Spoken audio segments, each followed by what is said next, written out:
Oke, selamat pagi. Pagi, Ibu. Selamat pagi, Sepertinya Ibu. Walaupun sudah pada rindu Bu. rindu cuti, rindu liburan, tapi kelihatannya tetap semangat ya.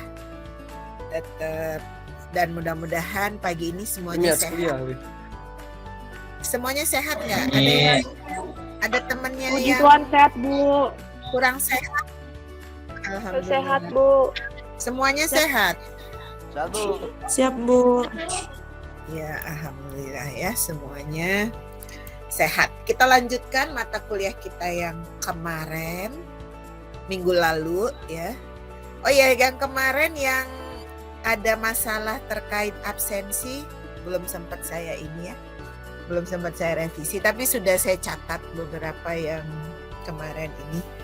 Jadi sebenarnya kemarin tuh semua hadir semua ya. Siap hadir, Bu. Hadir semua, Bu. Siap hadir, Bu. Cuma lupa ini. Hari ini jangan lupa diisi ya presensinya. Ya, semua. Karena tetap harus diisi sebagai bukti kehadiran, ya kan? Tolong temannya yang belum isi diingatkan, ketua kelas terutama ya. Tolong ingatkan siapa yang belum. Linknya sudah saya share di kolom chat. Tolong kalau misalnya ada yang baru bergabung tidak melihat, tolong ketua kelas ya di share kembali ke teman-teman ya. Kalau linknya itu bit.ly presensi garis datar SIG huruf besar semua garis datar kelas. Kelasnya kalau G4 kalau G5 kalau kemudian pada saat checklist jangan lupa kayak kemarin checklist izin. Terus ketika saya share yang disalahin saya, katanya kok share-nya izin. Lah kan ngechecklistnya izin ya. Ya jadi tolong hati-hati ketika ini ya menceklis. Tapi kalau ada kekeliruan langsung dikonfirmasikan. Oke, baik, selamat pagi. Assalamualaikum warahmatullahi wabarakatuh. Waalaikumsalam warahmatullahi Salam wabarakatuh. sejahtera buat kita semua. Swastiastu, namo buddhaya, salam kebajikan.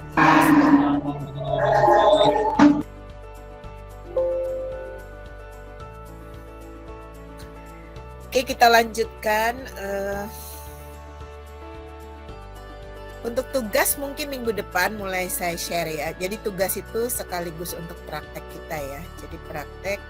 Nah, ini ada kaitannya nanti dengan materi hari ini ya. Pemanfaatan SIG baik itu untuk tata kelola pemerintahan, pembangunan maupun untuk pengambilan keputusan.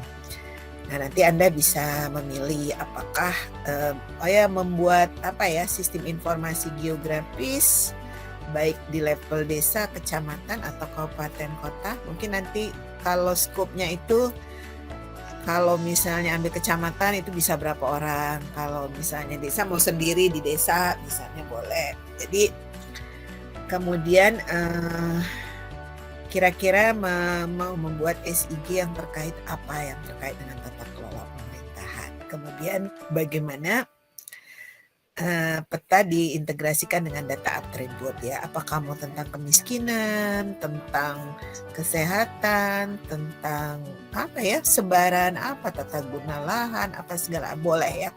Tergantung data yang dimiliki atau ketertarikan.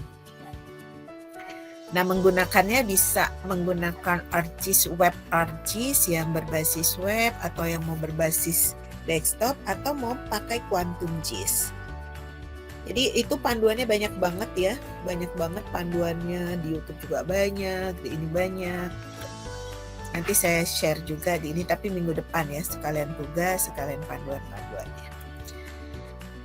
Oke, sebelum kita tadi masuk bagaimana SIG itu kemarin itu sebenarnya minggu lalu saya juga sudah sharing ya, apa aja misalnya ya untuk terkait dengan visualisasi data kependudukan, bagaimana memanfaatkan data kependudukan gitu ya. Kemudian untuk perencanaan pembangunan gitu, terutama melihat komparasi indikator-indikator pembangunan pada setiap provinsi misalnya ya. Kalau yang kemarin kita buka di Sistem Informasi Pembangunan Daerah. Misalnya daerah-daerah yang memiliki beberapa indikator lebih baik daripada nasional. Maksudnya nasional itu adalah rata-rata nasional ya. Karena ada rata-rata nasional, pasti ada yang berada di atas, ada yang berada di bawah, tergantung pada indikatornya apa. Ya. Nah sekarang kita refresh dulu ya terkait dengan peristilahan SIG. Beberapa peristilahan yang sebenarnya kita harus familiar gitu ya, dan ini harus kita pahami. Sambil ini kita, nah ini beberapa peristilahan yang terkait dengan sistem informasi geografis ya. Nah minggu lalu kan kita sudah ini ya, sudah coba mengeksplor beberapa visualisasi data. Nah ya ada istilah atribut ya. Atribut itu adalah keterangan. Nah ini ya. Jadi atribut itu adalah keterangan atau informasi tentang sebuah bentukan ya atau feature dalam SIG atau GIS. Biasanya berbentuk tabel yang masing-masing catatannya mempunyai kaitan dengan bentuk feature tertentu ya. Jadi semacam deskripsi. Contohnya bentukan feature sungai mungkin memiliki atribut antara lain nama sungai, panjangnya, tingkat sedimentasi, dapat dilintasi untuk berlayar atau tidak, dan lain sebagainya. Kemudian ada istilah buffering.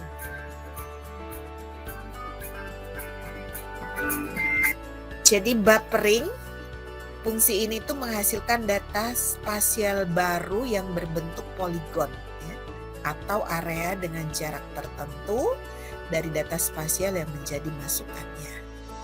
Jadi ini istilah peristilahan lain ya. Jadi ada nanti ada raster, ada layer gitu ya.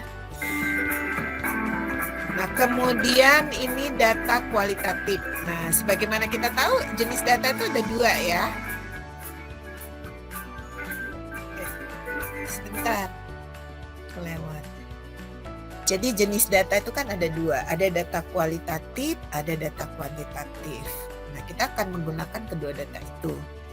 Nah, data kualitatif adalah data yang menyajikan unsur-unsur topografi berupa gambar atau keterangan seperti sungai, kemudian perumahan, nama daerah, dan lain sebagainya. Kemudian ada data kuantitatif. Ini adalah data yang menyajikan unsur-unsur topografi dalam besaran tertentu seperti ketinggian ya, nilai kontur, kemudian jumlah penduduk, persentase, agama, dan sebagainya. Kemudian ada data raster. Karena kemarin kan kita juga ini ya, ada data raster, ada dalam data berbentuk vektor gitu ya. Nah, apa itu data raster?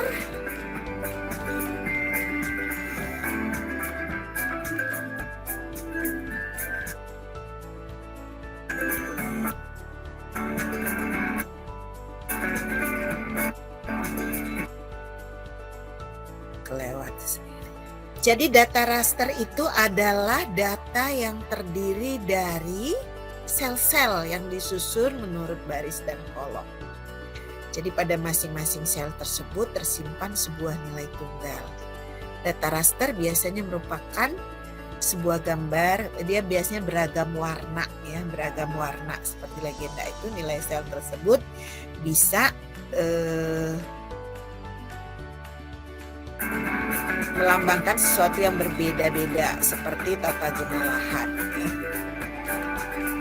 Kemudian ada data spasial. Nah, ini memang salah satu spesifikasi dari sistem informasi geografis ya, bahwa dia ada datanya itu terdiri data spasial ya. Data spasial berupa tempat, lokasi, dan juga ada data atribut atau non-spasial. Ini keterangan tentang lokasi, bentukannya di permukaan bumi, serta keterkaitan satu aspek dengan lainnya. Nah, biasanya data spasial itu menyimpan koordinat ya. Jadi ada lintangnya gitu ya. Kemudian berikutnya adalah digitasi. Nah, apalagi nanti kalau kita memindahkan gambar gitu ya dari analog ke digital gitu kan. Nah, ini digitasi ini proses konversi dari peta analog menjadi peta digital dengan cara mempergunakan meja digitasi biasanya ya. Cuma kalau kita kemarin, kalau untuk yang standar, terutama peta kabupaten gitu ya, kabupaten kota gitu, nah itu kita harus menggunakan peta yang sudah diinikan. Paling nanti akan kita inikan kalau kita mau kecamatan, nah kita akan pisahkan SAP, jadi dengan skala yang lebih ini tentunya. Nah, cara kerjanya adalah dengan mengkonversi fitur-fitur spasial yang ada pada peta menjadi kumpulan koordinat XY. Jadi untuk menghasilkan data yang lebih akurat ya. Ada nanti grid-gridnya, ada UTM-nya gitu ya. Nah, ini layer. Kita biasanya ada layer-layer gitu ya, lapisan-lapisan gitu ya. Nah, kemarin itu juga sebenarnya sudah digambarkan ya, dan data dasar kita kan mau layer-layer. Nah, itu nanti kan overlay-nya ya. Mungkin di bagian bawah dia mengenai apa, di bagian atasnya lagi misalnya tentang penduduk, di bagian atasnya lagi tentang jaringan apa gitu ya. Misalnya kalau menggambarkan kayak Telkom itu data pelanggan gitu ya, kemudian dia juga mau menggambar peta jaringan, sebaran pelanggan, kemudian peta jaringan, nah itu akan dibuat layer-layer ya. Nah, layer-layer itu adalah representasi visual dari data geografis pada peta digital. Nah, secara konseptual, sebuah layer adalah irisan atau strata tertentu atas realitas geografis pada sebuah daerah tertentu yang kurang lebih sejenis atau mempunyai kriteria yang sama maupun mirip ya, misalnya jaringan jalan, batas administrasi, dan lain-lain. Nah, ini picture, bentukan atau gambaran secara sederhana atas benda, fenomena, objek di permukaan bumi yang disederhanakan sebagai titik garis atau area ya. Nah, kemudian ada istilah geoprocessing. Itu adalah sekumpulan fungsi yang melakukan operasi dengan didasarkan dari lokasi geografis layer-layer input. Nah, itu sebagian dari peristilahan. Nah, ini kita lanjutkan lagi ya, peristilahan berikutnya itu adalah overlay. Nah, ini merupakan proses penyatuan data dari lapisan layer yang berbeda. Nah, layer-layer tadi kemudian disatukan berdasar koordinatnya. Nah, ini secara sederhana overlay itu disebut dengan operasi visual yang membutuhkan lebih dari satu layer untuk digabungkan secara fisik ya. Jadi bisa aja jadi overlay gitu. Kemudian ada poin atau dot, titik ya. Nah, ini dalam kaitannya dengan data vektor. Sebuah titik adalah sebuah bentukan yang memiliki koordinat X dan Y.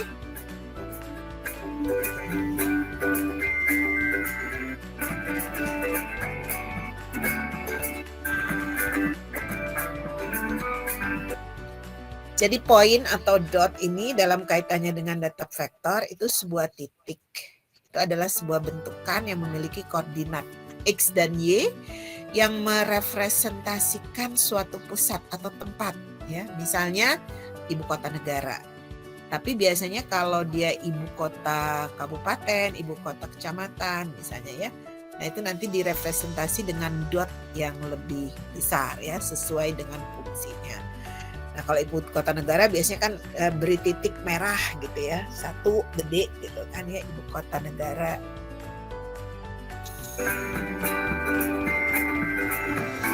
Kemudian istilah berikutnya adalah georeference. Nah, georeference, referensi ya.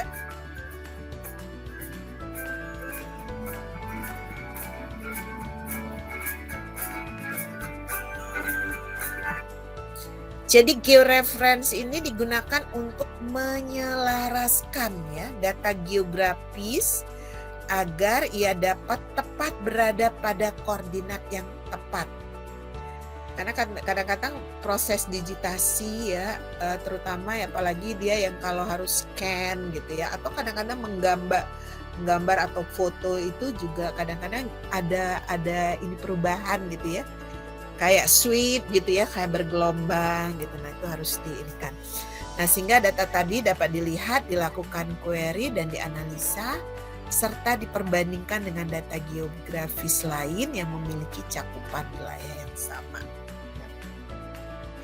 Jadi ini istilah untuk georeference. Kemudian berikutnya ini masih kaitan dengan georeference tadi ya, proses-prosesnya gitu ya, warping, rubber setting, dan orthorectification. Nah, jadi ini proses-proses yang terkait dengan georeference. Jadi meliputi pergeseran, kemudian pemutaran, perubahan skala, dan kadangkala dibutuhkan warping ya, image warping misalnya ya, rubber setting, dan orthorectification ya. Nah, apa itu? Peristilahan itu apa sih maksudnya misalnya ya? Nah, ini yang terkait dengan warping itu biasanya untuk kalau ada distorsi ya, untuk perbaikan gitu ya, penyempurnaan.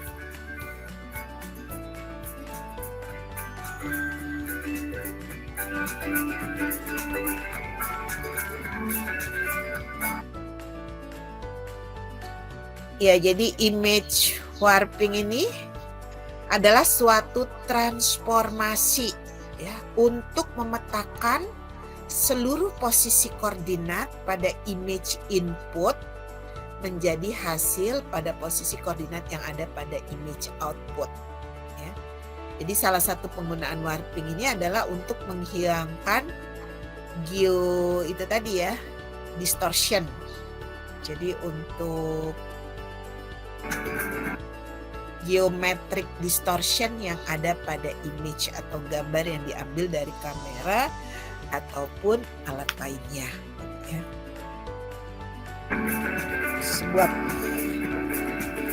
Kemudian rubber setting ya. Ini adalah teknik yang berguna dalam HGIS yang digunakan untuk mendigitalkan dan menambahkan peta lama sebagai lapisan feature dalam GIS yang lebih modern ya. Jadi ini rubber setting. Nanti dalam perjalanan kita akan ketemu ya, ketika kita nanti sudah mulai mencoba ini. Kemudian orthorectification. Ini proses mengoreksi geometri gambar sehingga tampak seolah-olah setiap pixel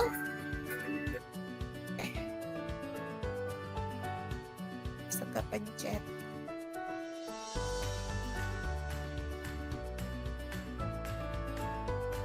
Pixel itu apa ya? Pixel.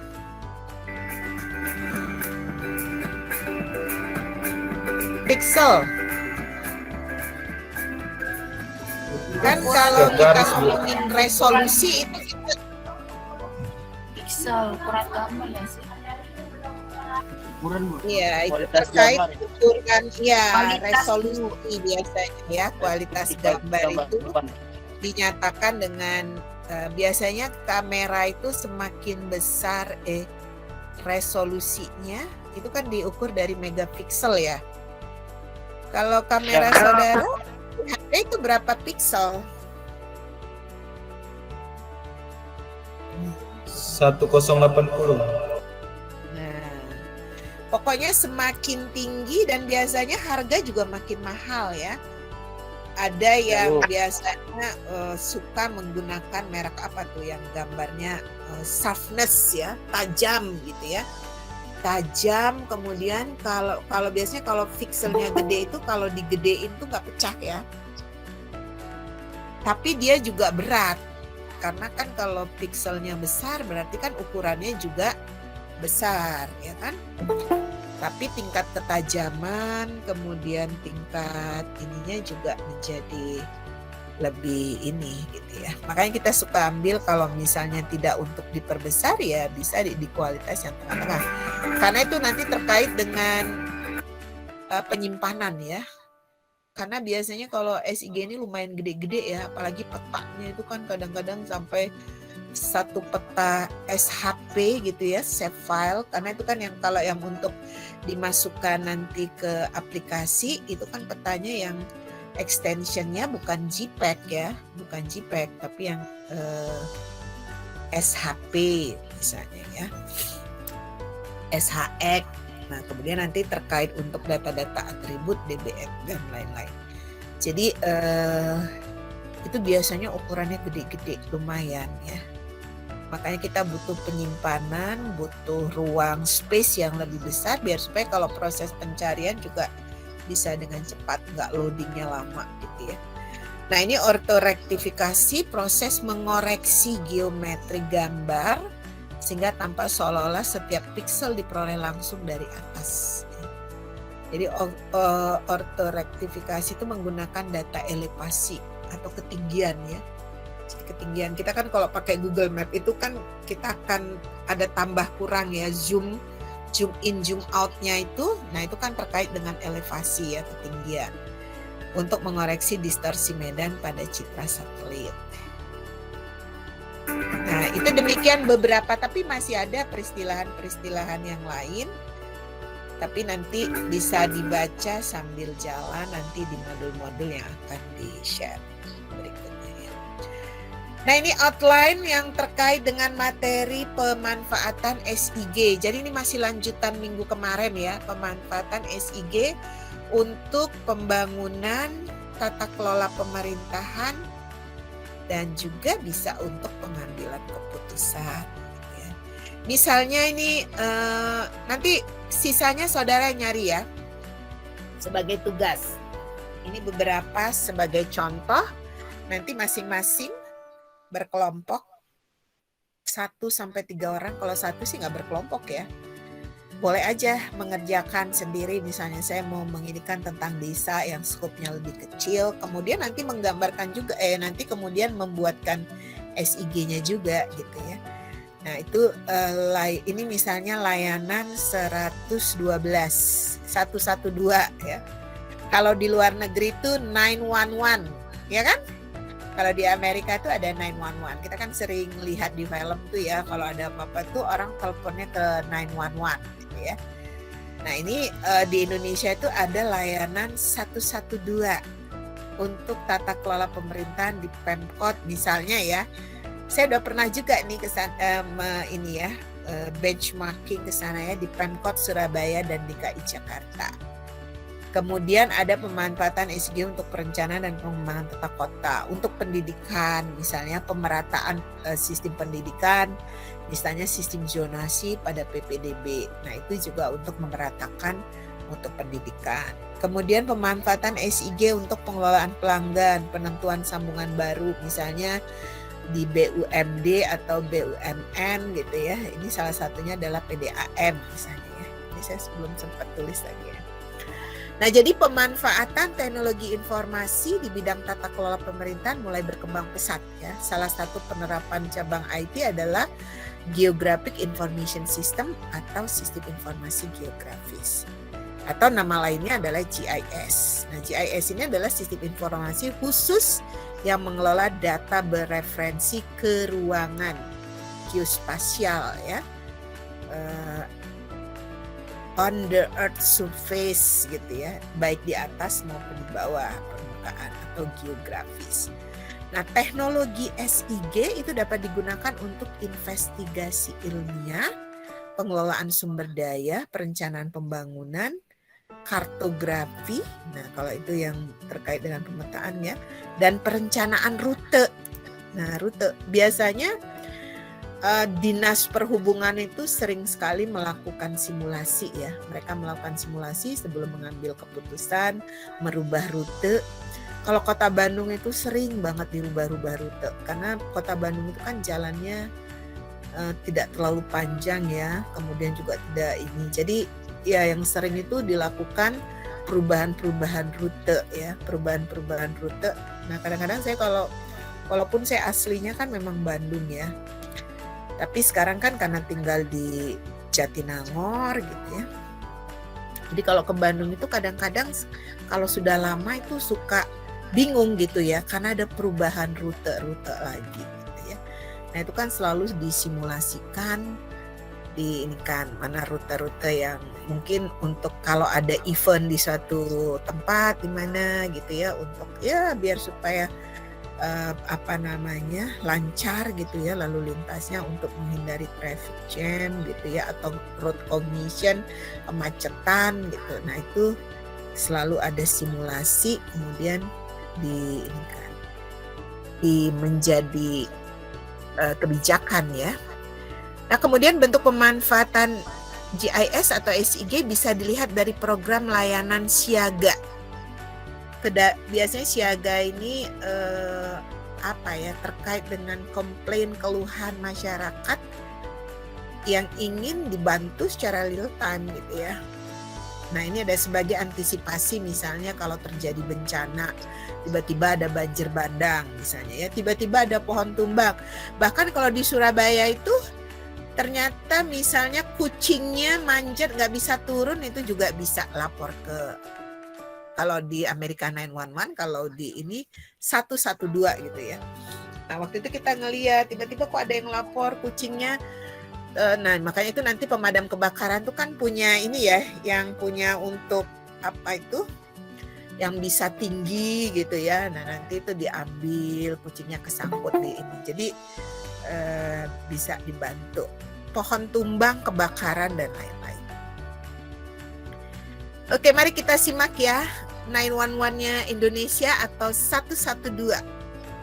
Di Amerika Serikat, layanan 911 begitu terkenal bahkan beberapa kali jadi inspirasi dalam film. Di Surabaya, layanan serupa pun muncul. Meski belum seterkenal 911, Gedung layanan Siola. 112 Gedung besutan Siola. pemerintah Kota Surabaya mulai menuai penghargaan Itu dari pemerintah pusat. Mall pelayanan Bagaimana publik para ya Kombes sebenarnya, di tapi di layanan situ itu juga ada bekerja? comment Berikut liputan center. selengkap.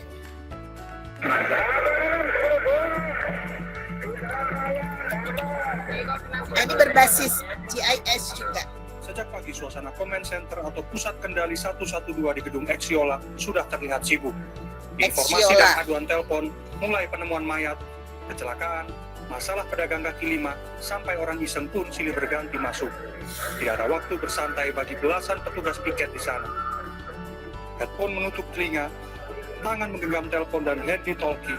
Di waktu yang sama, mata mencermati seratusan monitor pantau. Tujuan mereka satu, merespon informasi dan aduan masyarakat secepat mungkin. Ya, selamat siang, bisa dibantu Ibu? Ya, Siang itu, ada informasi pelajar kejang-kejang di sebuah sekolah. orang kejang-kejang, gimana Ibu? Di Jalan Pajar. 10 menit setelah aduan masuk, petugas lengkap dengan ambulan dari Palang Merah Indonesia sudah ada di lokasi. Petugas medis lantas mengevakuasi pelajar itu ke rumah sakit terdekat. Kecepatan tiba di lokasi memang menjadi target layanan ini. Semua keluhan warga mereka terima, mulai banjir, kecelakaan, kendaraan mogok, balap liar, pedagang kaki lima, kekerasan dalam rumah tangga, sampai orang iseng pun dengan sabar mereka layani. Misalnya, ada saja penelpon yang menggoda dengan alasan mencari pacar atau jodoh ke petugas layanan 112. Mencari pacar. Mintain nomor, ternyata orang nggak jelas Bu. Jadi ini dia udah itu selalu telepon kalau berbasis malam peta gitu. dan juga Ya, nggak video di- ya, apa, video CCTV Diputar ya. sini saja di teman-teman. Jadi kalau kedengaran suaranya itu kayak bencong. Jadi sama teman-teman dinamai Mona Lisa dia. Sering dia ganggu kita. Ini kayaknya pernah IPDN kali ya. Namun banyak warga Surabaya tidak mengetahui adanya layanan ini. Layanan ini minim sosialisasi. Pemerintah Kota Surabaya hanya memasang baliho berukuran besar di depan gedung Siola, lokasi pusat kendali layanan 112. Mas Pemkot kan punya layanan 112. Ya. Pernah dengar atau tahu nggak? Nggak pernah tahu. Sama sekali. Nggak pernah tahu. Bu, pernah dengar nggak layanan Pemkot Surabaya layanan 112? Belum tahu. Sama sekali. Iya, belum tahu sama sekali. Namanya? Belum pernah. Sama sekali. Mbak pernah dengar nggak layanan Pemkot Surabaya 112? 112 belum tahu Sama sekali. sama sekali. Layanan Siaga 112 baru-baru ini mendapatkan penghargaan Bu Mandala Award 2017 dari Badan Perencanaan Pembangunan Nasional. Pemerintah kota berencana terus memperbaiki layanan dengan menggandeng semua provider seluler untuk memperluas akses. Miftah Farid, Surabaya. Terima kasih atas kerjasamanya 813. Selamat siang. Di Amerika Oke, tadi kan disebutkan ya, mungkin karena masih relatif terbatas ya tenaga yang mengurusi, makanya sosialisasi belum segencar yang belum seluruh masyarakat gitu ya. Karena kita lihat tadi mereka tidak bisa santai gitu ya. Itu padahal belum tersosialisasi ke seluruh lapisan gitu ya. Itu aja sudah membuat mereka. Tapi mudah-mudahan sih itu sebenarnya video 2 tahun lalu ya, 2019. Mudah-mudahan sih udah ini. Kita terakhir ke Surabaya itu tahun berapa ya? Sebelum Covid juga, sebelum Covid kebetulan kita ada kegiatan Semankat, kemudian kita ini dengan IKPTK, dan kebetulan kan itu juga ketua IPTK-nya itu waktu itu adalah yang damkar itu, yang menangani damkar. Nah itu juga bagian dari itu tadi ya, yang layanan di 112. Nah masyarakat Surabaya itu dapat melakukan aduan langsung kepada pemerintah jika terjadi bencana di lingkungannya. Jadi masyarakat cukup melakukan pelaporan ke Comment Center Surabaya pada call center bebas biaya ya 112. Nah, comment center ini akan meneruskan informasi ke posko bencana terdekat kalau itu terkait dengan bencana ya. Tapi kalau terkait medis ya itu pasti ke pusat medis. Kalau tadi terkait juga dengan misalnya kekerasan, itu juga ada kan kekerasan terhadap anak, perempuan, itu juga di posko bencana inilah yang kemudian akan menyampaikan informasi ke petugas Satuan Pelaksana Penanganan Bencana atau Saklat PB ya terdekat. Setiap posko bencana terhubung dengan beberapa unit. Nah bencana ini bisa banjir, kebakaran gitu ya, dan lain-lain. Setiap posko beberapa unit seperti Dinas Perhubungan untuk memberi layanan mobil derek, misalnya pohon tumbang gitu ya.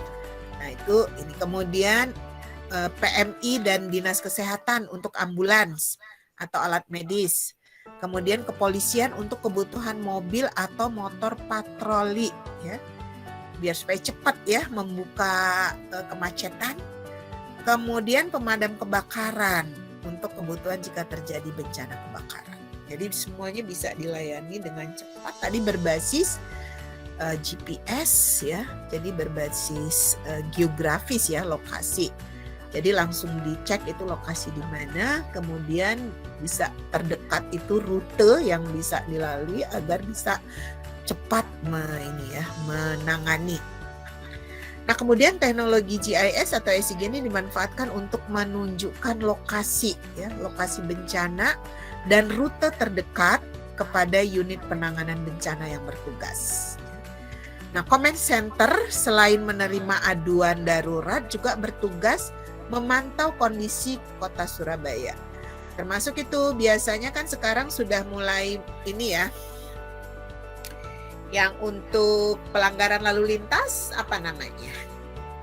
Kalau pelanggaran lalu lintas, Hilang Bu. ya tilang misalnya ya. Kalau sekarang kayak di Bandung itu udah diteriakin ya nggak helm gitu tuh. Nah itu biasanya kamera mereka tuh juga, kamera CCTV mereka tuh juga bisa sudah diintegrasikan dengan voice ya. Nah itu biasanya kalau ada itu ada notifikasi di comment center. Kemudian berdasarkan notifikasi itu kemudian biasanya akan di zoom in gitu ya, akan di zoom ini terus nanti akan kelihatan ya apa kira-kira yang tidak memenuhi persyaratan gitu, misalnya dia tidak menggunakan. Nah itu teknologinya teknologi yang ini. Jadi beberapa daerah ada yang sudah menggunakan notifikasi seperti itu, jadi nggak perlu dipelototi banget gitu ya. Tapi sudah ada, tapi itu berarti teknologinya ya lumayan ya investasinya. Gitu. Kalau kemarin Bandung sudah menggunakan itu, tapi Purwakarta waktu kita teliti itu belum gitu ya. Tapi mereka tetap ya juga menginikan juga gitu ya untuk terkait dengan smart city-nya. Nah ini termasuk memantau ketinggian air sungai melalui kamera CCTV. Nah biasanya itu kan ada notasi ya kalau melewati batas tertinggi. Nah begitu ada notifikasi, nah itu akan dikirimkan ke pusat ini. Nah itu baru kemudian akan dikoordinasi penanganan apa yang harus dilakukan ya. Nah itu untuk monitoring. Jadi nggak harus selalu dipelototi ya. Itu ada notifikasi-notifikasi. Jadi ada semacam sensor ya. Teknologi sensor. Jadi ketika dia melewati batas tertentu, maka akan ada notifikasi ya. Bahkan juga sekarang juga mulai dikembangkan misalnya panic button. Pernah dengar ya panic button? Jadi kalau kita mengalami misalnya tindakan kriminal, kita cukup memencet itu ya, memencet aplikasi itu. Nah kemudian nanti itu akan terkait dengan ya terdekat ada Babinsa, ada kepolisian, ada ini, kemudian akan mereka cek di lokasi itu dan dilihat dari CCTV apa ada yang kejadian. Jadi memang kita nggak boleh iseng ya, nggak boleh ini karena itu terkait dengan kedaruratan. Makanya nanti di dalam sosialisasi itu harus benar-benar ditekankan kepada masyarakat bahwa itu benar-benar untuk kondisi darurat, untuk keamanan dan kenyamanan bersama. Nggak boleh main-main. Bahkan kalau perlu, kalau main-main ya dikenakan saja sanksi ya. Nah nanti kamera CCTV yang tampil visualnya dapat dimonitoring melalui monitor besar di kantor Comment Center dan kantor wali kota. Jadi ada beberapa. Nah kalau ini yang DKI ya, DKI Jakarta. Sama layanan 112. Selamat siang Jakarta Siaga 112. Bisa saya bantu? Bu, saya ingin melaporkan kebakaran. Dia kayak call Saya center Maria, juga. saya dari warga Tambora. Ibu Maria. Baik, silakan Ibu Maria. Bisa saya bantu? Iya. Kebakarannya di mana Ibu Maria? Puskesmas Kelurahan Tambora. Nomor kontaknya Ibu Maria. Jakarta Siaga 112 adalah layanan darurat dari Pemprov DKI Jakarta untuk masyarakat yang membutuhkan bantuan kedaruratan secara cepat.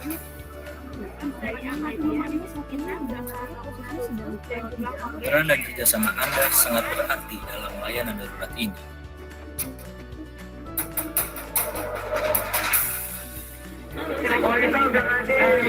Mohon izin Pak, kami dari Jakarta Siaga 112. Jakarta Siaga 112 adalah sistem layanan darurat dengan sistem nomor tunggal. Panggilan bebas pulsa dari semua operator dan telepon rumah untuk kebutuhan terkait keadaan darurat seperti kedaruratan medis, kebakaran, kecelakaan, keamanan, dan bencana. Saat Anda menelpon Jakarta Siaga 112, yang akan terlibat dalam panggilan ini adalah segenap jajaran instansi pemerintah di Provinsi DKI dengan SKPD utama, BPBD, Damkar, Satpol PP, Dishub, AGD 118, Polda Metro Jaya yang bersinergi cepat tanggap dan respon yang cepat dalam menangani segala kondisi kedaruratan.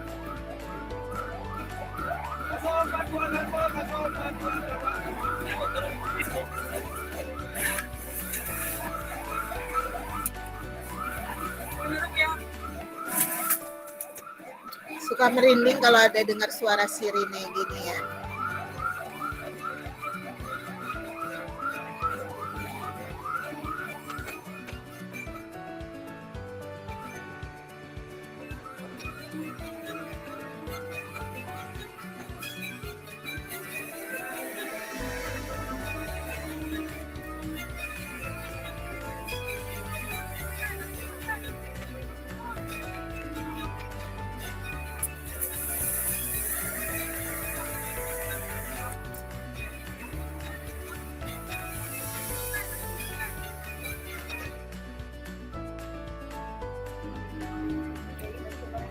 Secara kronologis, mekanisme layanan call center 112 adalah menerima panggilan kegawat daruratan dari masyarakat, menanyakan informasi secara lengkap, lalu menindaklanjuti laporan yang masuk dengan melakukan koordinasi kepada SKPD, instansi pemerintah yang terkait melalui radio HT, CROP, dan aplikasi web monitor.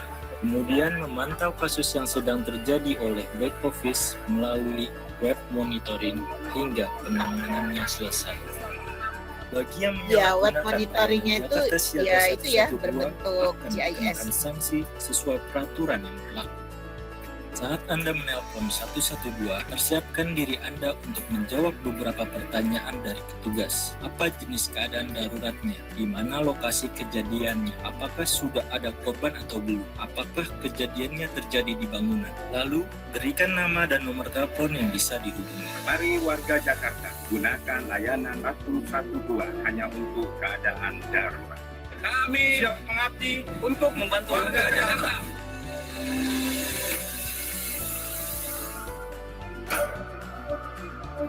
Ya, jadi itu 911-nya Indonesia ya, 112. Oke, nanti silakan cari lagi yang lain. 112 itu sudah dilaksanakan di mana saja. Nah, itu nanti bisa untuk tugas ya. Ada di mana saja. Tapi nanti minggu depan saya share pedoman untuk ininya. Nah, ini secara mekanisme gitu ya, seperti apa sih sistem kerja dari layanan 112 ya, bagaimana kemudian sistemnya itu diintegrasikan gitu ya, kemudian bagaimana koordinasi berjalan di dalam sistem gitu ya. Nah, ini coba kita misalnya kita lihat nih ya, layanan 112 untuk penanganan kebakaran misalnya ya. Ini simulasinya fire handling ya, penanganan pemadaman kebakaran. Nah, ini misalnya terjadi kebakaran ya. Nah, ini kemudian tetangga-tetangga ini ya. Tetangga ini bisa membantu kan menghubungi 112. Nah, dihubungi 112. 112 Jawa Darurat, laporkan kejadian Anda. Tolong Mbak, ada kebakaran. Mohon Bapak tenang dahulu. Dengan siapa saya bicara? Berapa telepon yang bisa dihubungi? Hari, nomor HP saya 0812 345 678. Di mana lokasi kejadiannya Bapak Hadi? Apakah Nomornya ada sumber cantik air api di berurutan. terdekat? Iya, ada lokasi di Kampung Kuningan, Blok G nomor 20. Apakah ada korban luka Bapak Hadi? Sejauh ini tidak ada, tetapi ada tetangga yang terjebak di dalam. Kami akan mengirimkan tim segera. Mohon tetap tenang dan bantu para tetangga evakuasi ke tempat yang aman. Terima kasih Mbak, tolong cepat ya. Nah, ini kemudian laporan itu di-input ya ke dalam sistem. Nah, di situ sudah ada lokasi. Nanti secara ini kita akan tahu di mana posisinya gitu ya. Kemudian rute menuju ke sana. Tapi sebelumnya tentu siapa yang akan menangani. Nah, ini kemudian masuk ke damkar. Ini tadi kebakaran ya. Ya, kemudian langsung diteruskan ke damkar melalui sistem tadi ya. Kemudian ada assignment.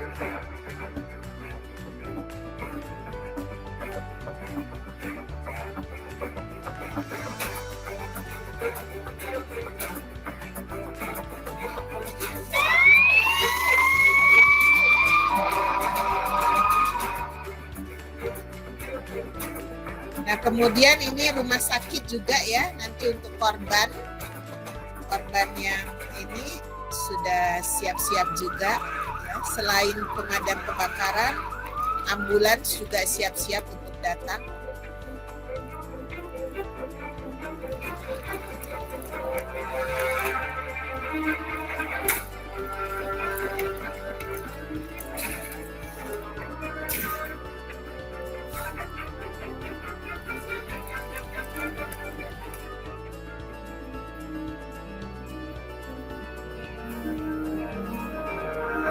Pertolongan pertama pada korban.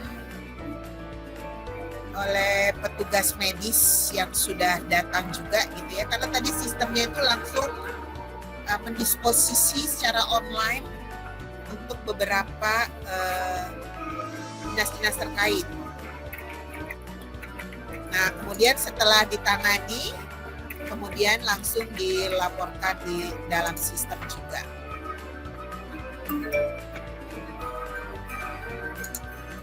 Nah, kemudian Tahun 2016, kita menyelesaikan 50 kasus kebakaran. 95% tim damkar kami dapat menjalankan dan meningkatkan waktu responsif dan tidak ada korban jiwa. Nah, itu yang terkait dengan handling ya, handling fire handling.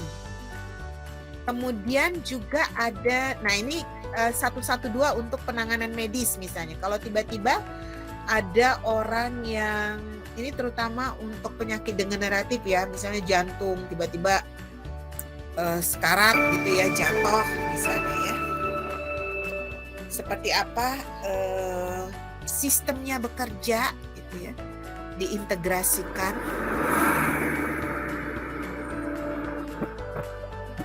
Nah, ini jantung ini ya, jantung. Jadi suka deg-degan kalau lihat jantung. Nah, kemudian ada yang melaporkan ke 112. Call center 112, kejadian apa yang dilaporkan? Ada seorang bapak jatuh dan pingsan. Sampai sekarang belum sadar. Di mana lokasi kejadian? Depan apartemen Gading Boulevard di Jalan Kelapa Gading, Mbak. Dengan siapa saya berbicara? Berapa nomor telepon Anda? Saya Ibu Budi, nomor HP saya 0812 345 678. Nomornya dari tadi cantik-cantik semua. Di Jalan Gading Boulevard, depan apartemen Gading, Jakarta Utara. 3456678. Mohon agar tetap menemani korban. Kami akan mengirimkan ambulans segera. Nah, kemudian tempatnya ya dideteksi melalui aplikasi, kemudian dibuat laporan, kemudian nah ini akan masuk ke medical handling ya, medical handling. Kalau tadi kebakaran 2 ya, yang terkait medical handling dan juga fire handling. Tapi kalau hanya ini dia hanya ke medical handling aja.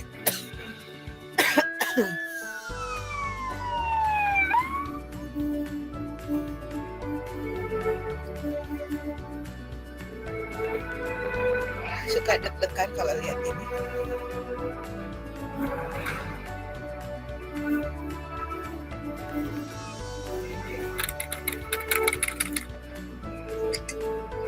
Pada tahun 2016, ambulans gawat darurat dapat menyelesaikan laporan kejadian medis sebanyak 95% dalam waktu 15 menit dan 100% korban terselamatkan. Ya, jadi ini sangat membantu sekali ya sistem seperti ini. Termasuk juga untuk penanganan bencana, kemudian penanganan apa ya? Selain bencana tadi apa lagi? Yang terkait dengan Hewan Bu. kerusakan Kerusakan. dengan kekerasan anak ya. Kekerasan seksual Bu. Ya, abuse, child abuse atau juga terhadap perempuan ya. Terhadap perempuan itu juga harus dilaporkan ya, harus ditangani dengan segera karena itu terkait dengan trauma ya. Nah, itu harus segera diatasi, tidak boleh disembunyikan, tidak boleh diinikan ya. Bencana. Nah, ini coba ya kita lihat yang abuse, kekerasan anak dan perempuan.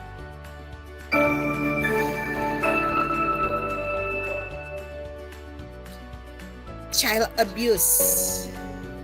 Nah, ini misalnya ada seorang anak ya, tiba-tiba seorang ibu melihat seorang anak lebam-lebam ya mukanya, lebam-lebam, kemudian dia terjatuh dan ditolong oleh ibu itu, kemudian dibawa ke dokter. Nah, bagaimana untuk penanganan selanjutnya? Si ibu ini kemudian melapor ke 112 ya. Biar supaya, karena ini kan anak nanti kalau balik lagi ke rumah bisa jadi akan terus menjadi korban. Nah, kemudian dilaporkan ke 112. 112, keadaan darurat apa yang Anda alami? Ada anak kecil yang terlibat dengan rumah saya. Nampaknya mengalami kekerasan di rumahnya. Dengan siapa sudah bicara? Berapa nomor telepon Anda? Yuli, nomor HP saya 0812 3456 78. Bagaimana kondisi korban? Di mana lokasi Anda? Jadi kalau call center itu standar ya, dia punya SOP tersendiri apa yang harus ditanyakan. Walaupun orang lagi terburu-buru, tetap SOP itu karena itu terkait dengan informasi yang akan diteruskan ya. Jadi semua itu tetap harus ditanyakan sesuai dengan SOP-nya. Jadi untuk menginikan lokasi, kemudian nanti terkait rute yang untuk menjemput, siapa yang akan ya. Nah ini akan diteruskan ke Komnas Perempuan dan Anak ya. Nah di Komnas itu mereka juga punya tim reaksi cepat ya. Tim reaksi cepat ya istilahnya. PRC.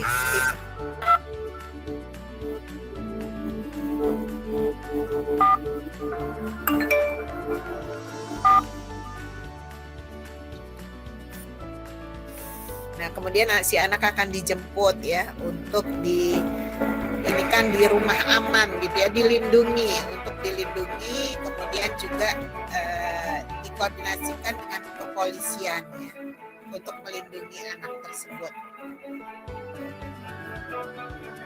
Jadi sudah ada yang menangani khusus, dan itu semua nanti data-datanya itu akan terupdate dan terinput di dalam sistem, sehingga kalau ditelusuri kembali nanti akan bisa di cross check ya. Kami menyelamatkan 129 korban kekerasan dan 70% telah pulih kembali bersama keluarga mereka.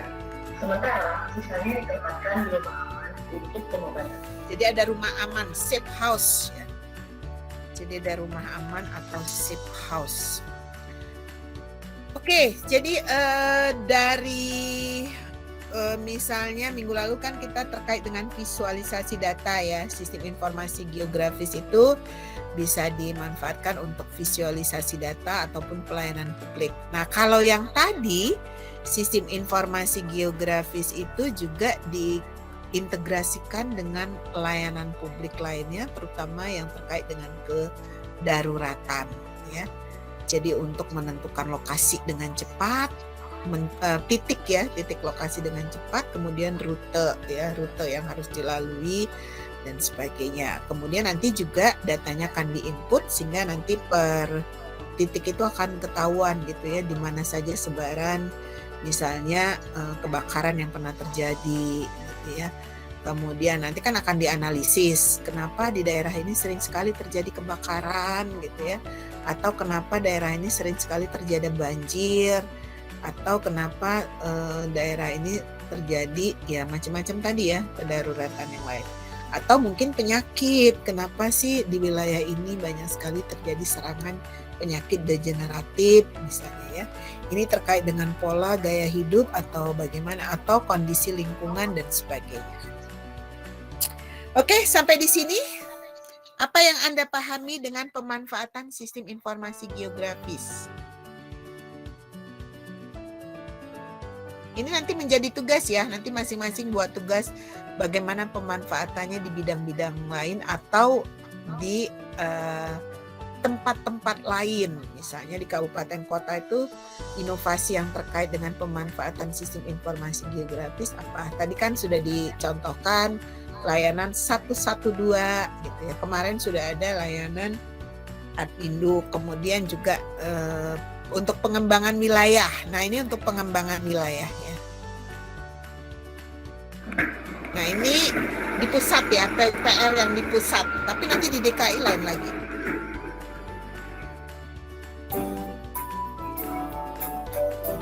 Pernahkah kita sadar ketika kita berjalan-jalan di daerah dataran tinggi maupun pegunungan yang berfungsi menjadi daerah resapan air, tetapi ternyata banyak sekali dibangun bangunan yang tinggi dan luas seperti di perkotaan.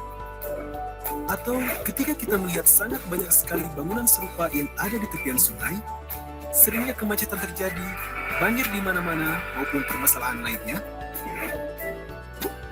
Apakah kita sadar bahwa dalam perencanaan pembangunan itu harusnya tidak Nah, dilakukan ini dengan terkait asal-asalan, dengan pembangunan ya, pemanfaatan pengolahan, SIG untuk analisis data yang pembangunan, tepat, mulai dari setelah aspek ditemukan untuk perencanaan, menghasilkan suatu pelaksanaan, sistem informasi dinamis monitoring, dan yang nantinya evaluasi. berguna sebagai salah satu alat analisis dalam perencanaan infrastruktur, sehingga nantinya pengembangan wilayah akan sesuai dengan tujuannya.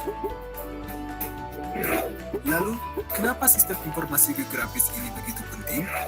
Itu karena sistem informasi geografis merupakan suatu sistem informasi khusus yang mengelola data yang memiliki informasi spasial dengan menggunakan perangkat hardware, software, dan ribuan data mentah yang dapat kita eksplorasi dan berkaitan dengan prinsip dasar geografi tentang lokasi yang sangat berguna bagi masyarakat.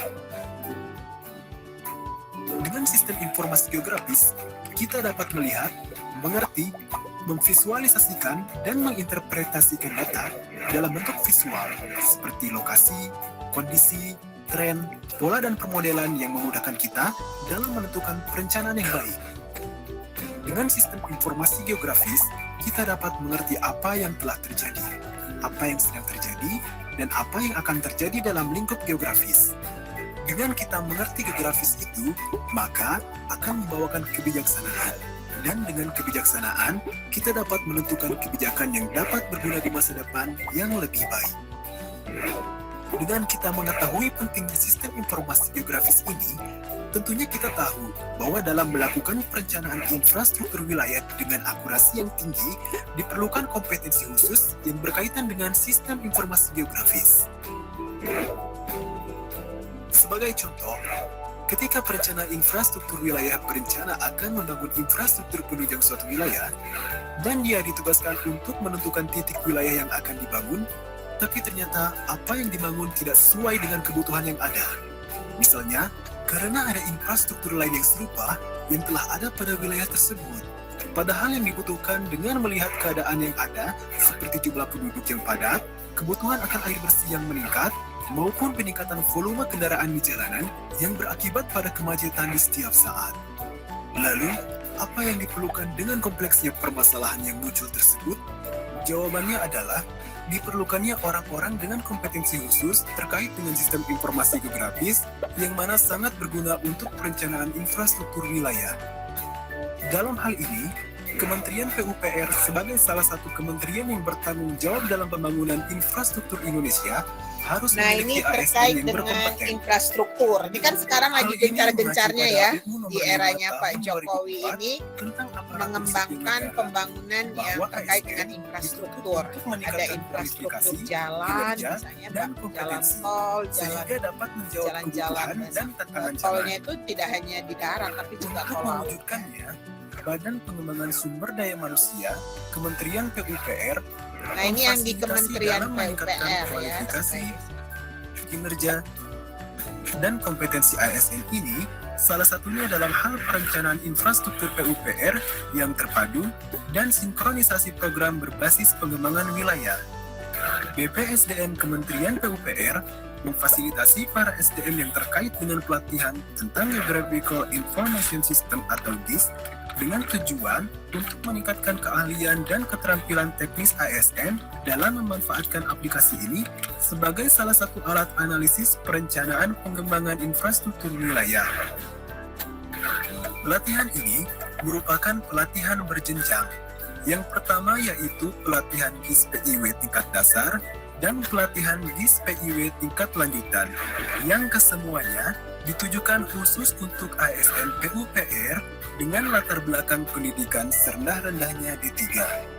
Dengan pengalaman kerja di bidang perencanaan Nah, dan ini pengembangan adalah infrastruktur kualifikasi. wilayah, Kan serta tadi khusus untuk di peserta kalau kita lihat di pelatihan komponen GIS itu kan ada PIW people ya, haruslah sudah brandware. pernah mengikuti Nah, pelatihan itu kan GIS PIW rata-rata tingkat memang dasar dia atau harus pelatihan yang tersertifikasi. setara. Pada pelatihan GIS PIW tingkat dasar, materi-materi yang akan disajikan dibagi menjadi 8 mata pelatihan, yaitu pengantar infrastruktur wilayah, Nah, ini kan dikaitkan dengan pemataan dan infrastruktur. Kalau kita aplikasi nanti ya GPS dikaitkan dengan navigasi untuk perencanaan pengembangan pelayanan infrastruktur wilayah, pemerintahan misalnya. input data spasial menggunakan aplikasi JIS, manipulasi data atribut menggunakan aplikasi JIS, simbolisasi dan layout peta, studi kasus perencanaan infrastruktur wilayah berbasis kebencanaan, dan yang terakhir adalah seminar. Pada pelatihan ini, materi yang disampaikan berupa pemahaman secara teoritis dan praktis, serta aturan terkait yang disampaikan langsung oleh pengajar atau widaiswara yang telah berpengalaman di bidang PUPR. Pelatihan ini dilaksanakan dengan total 60 jam pelajaran.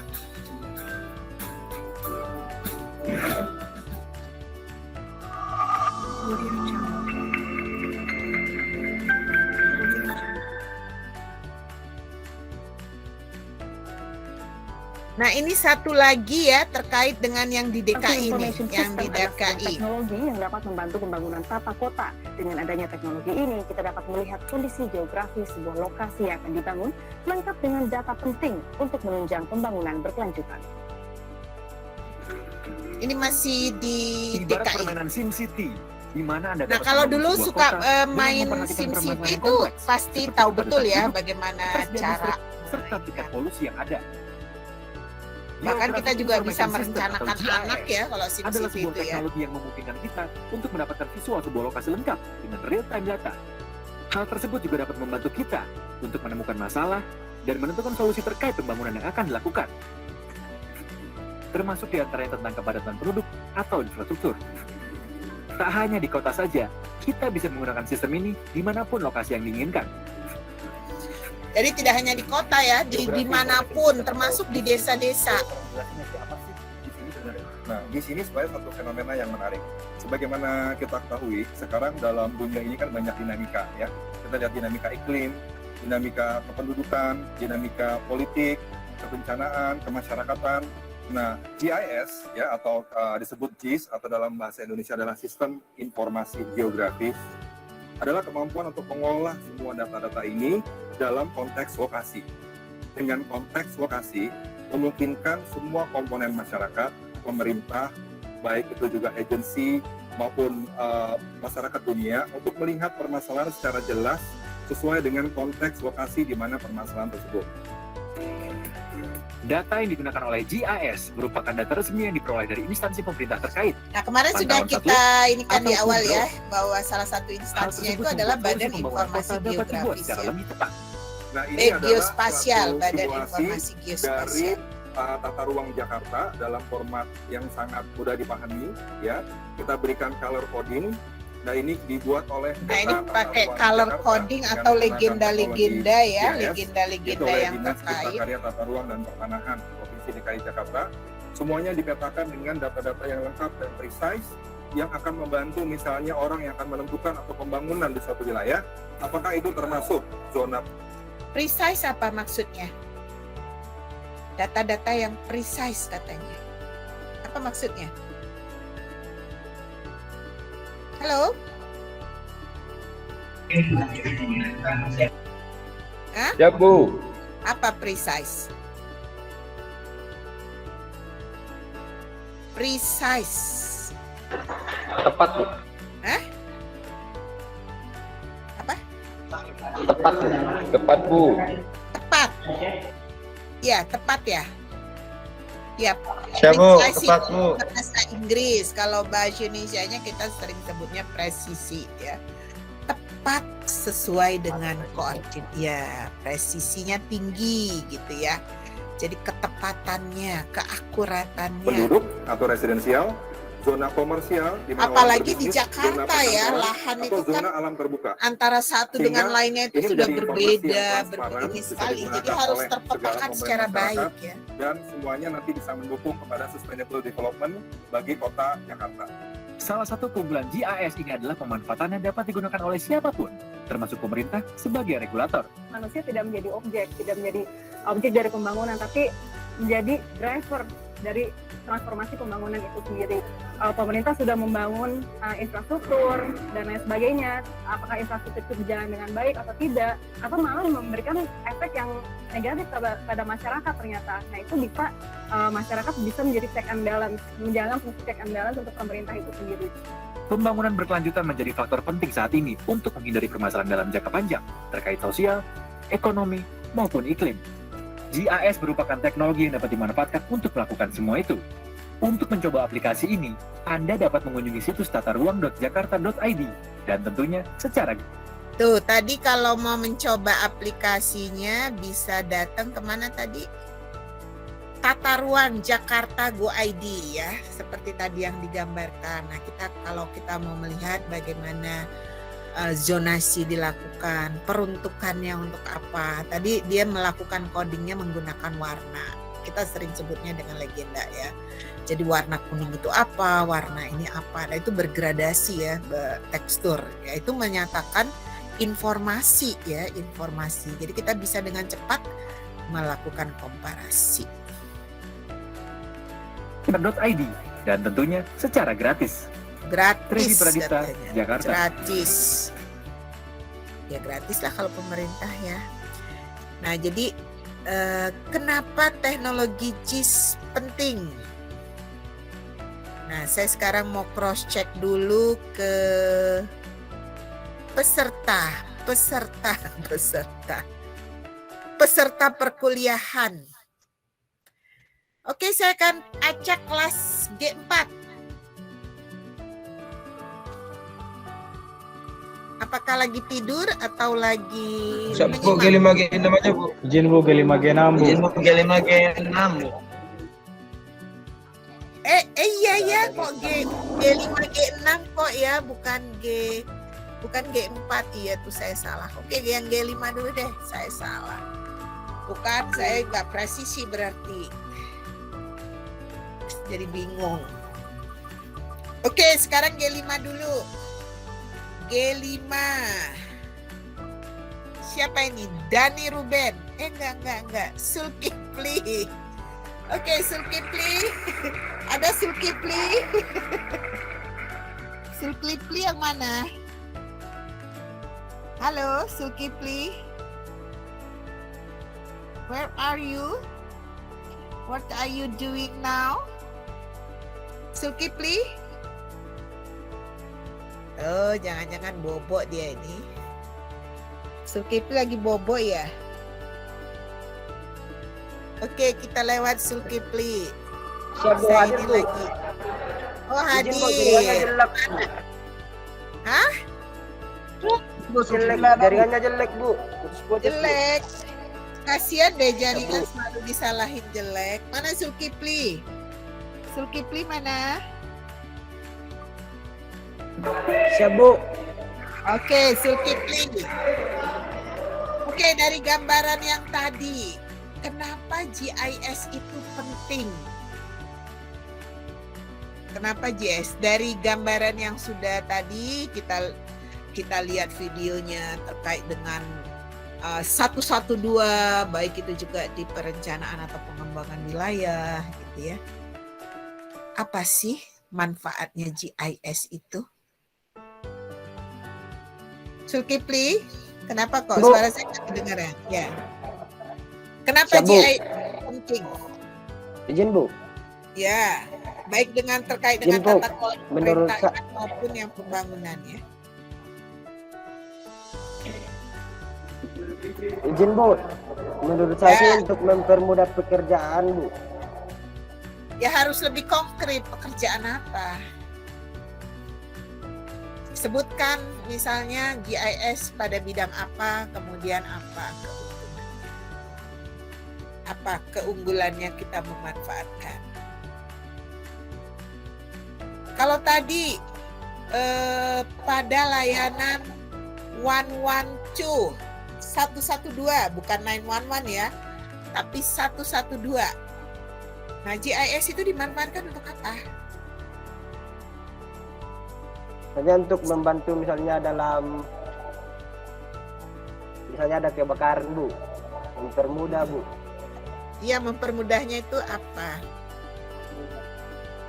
Mempermudahnya itu sebutkan secara spesifik yang precise. Nah, tadi kan ada istilah precise ya. Presisi, tepat, akurat. Siap Bu, mempermudahnya itu dalam misalnya mengevakuasi korban, begitu Bu.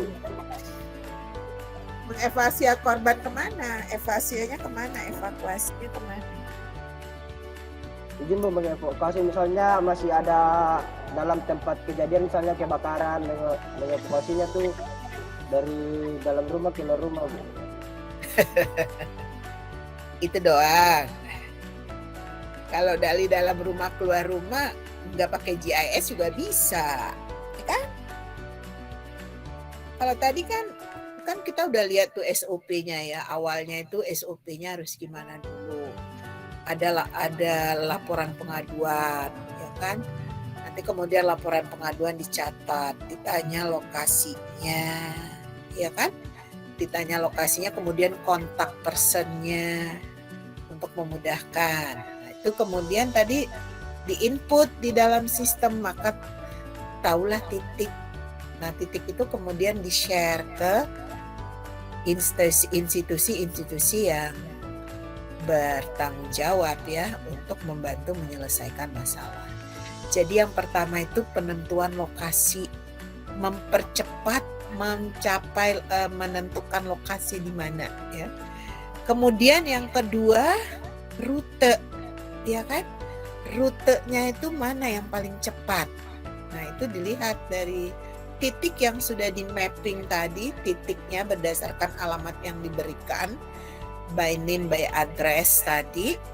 Kemudian akan diketahui dia titiknya di mana dan bagaimana cara menentu rute yang paling cepat ke situ, ya kan?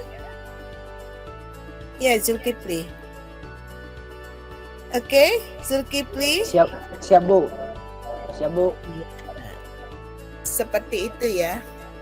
Oke, satu lagi. Mudah-mudahan yang Putri. Pengen dengar suara yang Putri.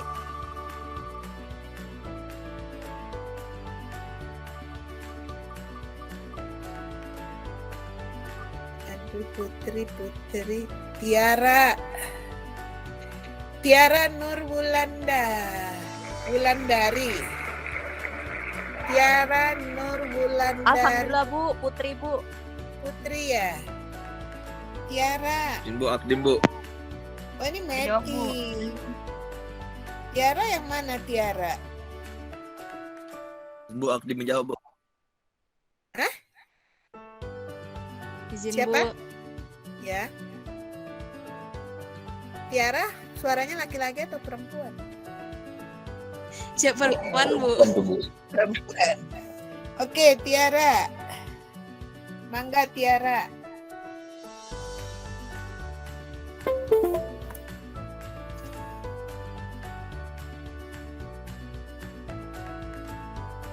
Mana Tiara? Kok saya nggak lihat Tiara yang mana?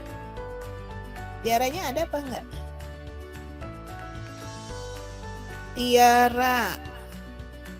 Tiara hadir atau enggak? Ada nih Tiara. Izin Bu. Ya, Tiara Nur. Oke. Tiara, gambarkan mengenai tadi kan sudah digambarkan tadi kenapa penting ya teknologi GIS untuk membantu tata kelola pemerintahan, termasuk juga untuk pembangunan ya.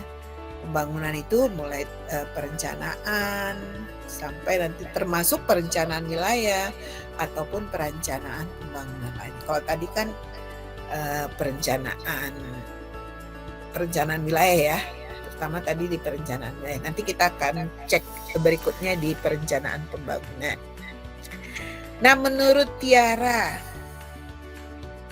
seberapa efektif sih GIS ini bisa membantu, terutama dalam hal apa saja?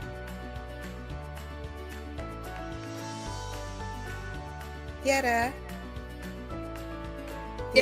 Siap Bu, menurut saya Tiara nih cantik. F3 ini sangat efektif Bu, karena membantu semua hal Bu, dalam bidang pelayanan, kesehatan, dan lain-lain, Bu.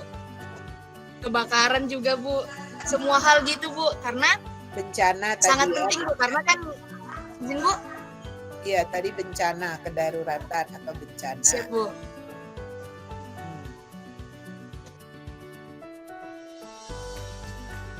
Kira-kira komitmen apa yang diperlukan biar supaya berjalan efektif dan memiliki ampuh gitu ya, memiliki daya efikasi yang tinggi. Kalau menurut gambaran yang tadi kira-kira apa tuh requirement-nya?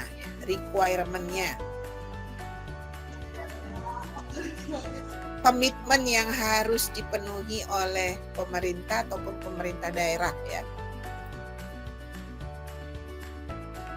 Apa aja yang harus dilakukan biar supaya itu pemanfaatan. Izin, Bu. Kayak seperti standar operasionalnya tuh harus jelas, Bu. SOP. Izin, Bu, penganggarannya juga harus izin, Bu. Jadi penganggarannya juga harus jelas, Bu. Jadi kayak pemerintah harus benar-benar memperhatikan agar tidak ada yang misalnya korupsi seperti itu, Bu, izin, Bu. Ya, terus apa lagi? Penganggarannya, izin, Bu, karena kemudian SOP. Karena sistemnya kan butuh dana yang besar, Bu. Jadi harus benar-benar diperhatikan gitu, Bu. Izin, Bu. Oke, jadi komitmen terkait anggaran dan SOP. Nah, SOP ini itu terkait nanti juga kewenangan, ya kan? Ini kan kewenangannya kan tadi terbagi ya. Semua aspeknya ini kan harus bersama-sama berkolaborasi. Tadi ada misalnya kayak penanganan medis, ada kebakaran aja ya misalnya, bencana kebakaran. Nah, itu ada medis, ada kepolisian, ada siapa lagi tadi yang terlibat di situ ketika kebakaran? Ada pemadam kebakaran, ada Satpol PP, ada siapa lagi? Ada tim reaksi cepat ya terkait medis, kemudian kebakaran, kemudian kalau ada korban-korban yang menimbulkan trauma, misalnya juga dari aspek penanganan psikisnya gitu ya. Jadi itu semua harus bergerak bersama-sama. Itu sebabnya kewenangan itu benar-benar harus terbagi ya, berkolaborasi ya. Jadi kolaborasi, tidak boleh ada ego sektoral di situ. Nah, itu perlu kejelasan SOP karena SOP itu mendudukkan pada kewenangan masing-masing itu sebatas apa gitu ya. Gitu ya Tiara ya. Tiara. Siap, Bu. Ya. Oke, kita lanjut lagi. Ini sudah jam berapa? Nah, ini tadi ya mengapa 10.36, Bu. Nah, ini tadi ya mengapa teknologi GIS itu penting diterapkan. Kalau ini untuk penataan ruang atau kota misalnya ya. Jadi dalam bidang perencanaan wilayah dan kota, ilmu ini memiliki peranan yang sangat penting. Menata ruang suatu wilayah. Nah, ini juga nanti dikaitkan dengan perizinan ya. Dikaitkan dengan perizinan. Jadi ketika nanti rencana tata ruang dan kota itu sudah ditetapkan, kemudian sudah dijadikan perda, nah itu kan akan mengikat pada semua pihak ya, sudah ada zonasi dan lain-lain. Nah itu nanti pemerintah daerah terutama yang berurusan dengan perizinan di semua bidang ya. Nah itu harus betul-betul memperhatikan pada lokasi ini misalnya tidak diperbolehkan, itu menjadi kawasan lindung ya. Kemudian mana yang masih boleh dijadikan, nanti izin itu akan mengikuti. Jadi perizinan itu betul-betul harus memperhatikan itu ya. Menata ruang suatu wilayah membutuhkan dukungan data dan informasi. Nah ini juga data itu harus real time diupdate. Jadi begitu pelaporan dibuat itu harus langsung diinput tadi kan.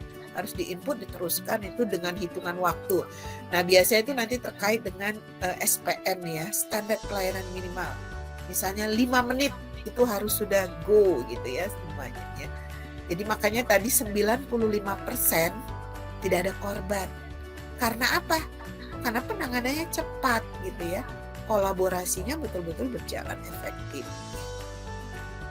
Perubahan kondisi wilayah pada daerah yang akan disusun rencana tata ruangnya perlu dipahami dengan baik oleh para perencana karena kualitas rencana tata ruang sangat ditentukan oleh pemahaman para perencana terhadap kondisi fisik wilayah perencanaan. Nah, ini pendidikan, ini juga banyak menimbulkan konflik ya. Coba kita perhatikan. Mungkin Anda juga termasuk yang pernah ya mengikuti ini ya. PPDB ya, pernah yang menggunakan sistem zonasi. Siap pernah, Bu.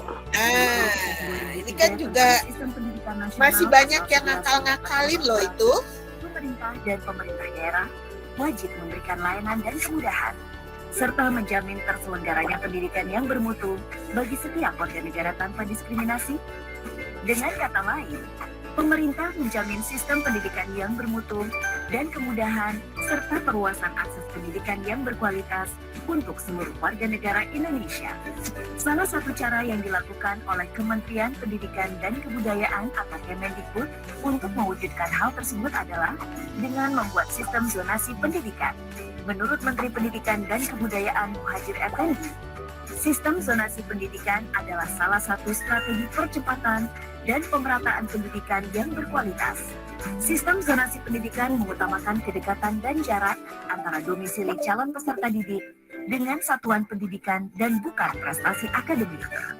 Calon peserta didik yang rumahnya lebih dekat dengan satuan pendidikan harus diprioritaskan untuk diterima. Penetapan zonasi pendidikan ditentukan oleh pemerintah daerah dari hasil kesepakatan antara Dinas Pendidikan dengan musyawarah kerja kepala sekolah. Ya, termasuk Dewan Pendidikan ya, orang tua murid dan lain-lain. Akan mendorong perbaikan ekosistem pendidikan Indonesia melalui pertama, mengoptimalkan keterlibatan dan partisipasi orang tua dan masyarakat dalam proses pembelajaran, khususnya dalam pembentukan karakter anak. Kedua, menghilangkan label sekolah favorit dan unggulan. Nah, ini awalnya ya, dikotomi sekolah unggulan, non unggulan, favorit, non favorit. Kreatif dalam mengajar, sehingga membuka kesempatan semua sekolah bersaing secara berkeadilan dalam setiap kompetisi atau lomba. Ketiga, menemukan lebih dini anak putus sekolah agar kembali bersekolah, agar Nah, ini nanti dikaitkan dengan APK, APM, dan APS, angka partisipasi. Untuk melanjutkan atau berpindah dari satuan pendidikan formal ke non-formal, ataupun sebaliknya dengan mempertimbangkan bakat, minat, potensi, dan waktu anak.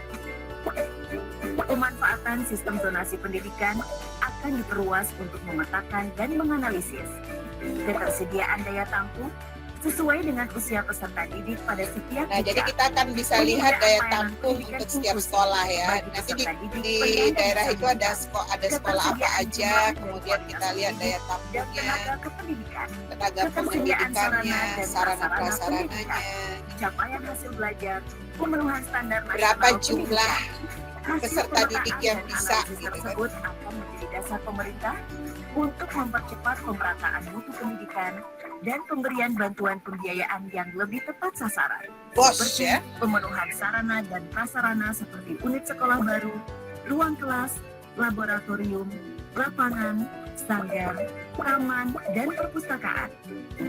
Berbagi sumber daya atau resource sharing dalam satu atau antar zona. Redistribusi dan pembinaan kepala sekolah dan guru. Penguatan peran KKG, MGMP, MKKS atau K3S antar jenjang pendidikan, menjamin kontinuitas pembelajaran dan pembinaan siswa antar jenjang. Penerapan kebijakan sistem zonasi pendidikan dibuat untuk menciptakan ekosistem pendidikan Indonesia yang lebih baik, melibatkan semua pihak, baik pemerintah, guru, dan kepala sekolah, orang tua, tokoh masyarakat, hingga figur Dewan publik, Pendidikan ya. membangun pendidikan Indonesia yang adil dan berkualitas. Setiap anak Indonesia memiliki hak yang sama untuk mendapatkan. Ya, jadi ini kaitannya dengan salah satu tujuan SDGs ya. Apa SDGs? SDGs, Sustainable Development Goal ya. Jadi ada di situ Education for All, jadi pendidikan untuk semua. Nah, itu dituangkan dalam compulsory education atau wajib belajar. Indonesia itu wajib belajarnya berapa tahun sudah? Halo. Iya, Bu. 12 tahun, Bu. 12 tahun, Bu. 12, Bu. Ya, itu yang disebut dengan compulsory education ya, pendidikan wajib, artinya wajib belajar ya. Wajib belajarnya itu semakin ditingkatkan karena memang ada amanat gitu ya, bahwa pendidikan itu untuk semua. Pendidikan yang inklusif, bukan eksklusif. Nah, kalau sebelum ada sistem zonasi itu pendidikan tuh sebagian eksklusif loh. Karena ada sekolah, orang ada meinikan sekolah unggulan, non unggulan, sekolah favorit, non favorit gitu ya. Jadi ada dikotomi. Itu eksklusif ya, seperti itu. Nah, sebenarnya yang diinikan adalah pendidikan yang inklusif ya. Yang pendidikan untuk semua, education for all tadi ya. Jadi karena itu amanat undang-undang, ada pemerataan bahwa setiap anak itu berhak atas pendidikan dari semua satuan pendidikan berkualitas di seluruh negeri tercinta. Nah, itu adalah ini kenapa JIS terutama di sistem zonasi ya penting diterapkan pada pemerataan mutu pendidikan. Saya tanya dulu yang G berapa tadi? Tadi G5 ya. Kalau ada G5 berarti ada G6. Iya.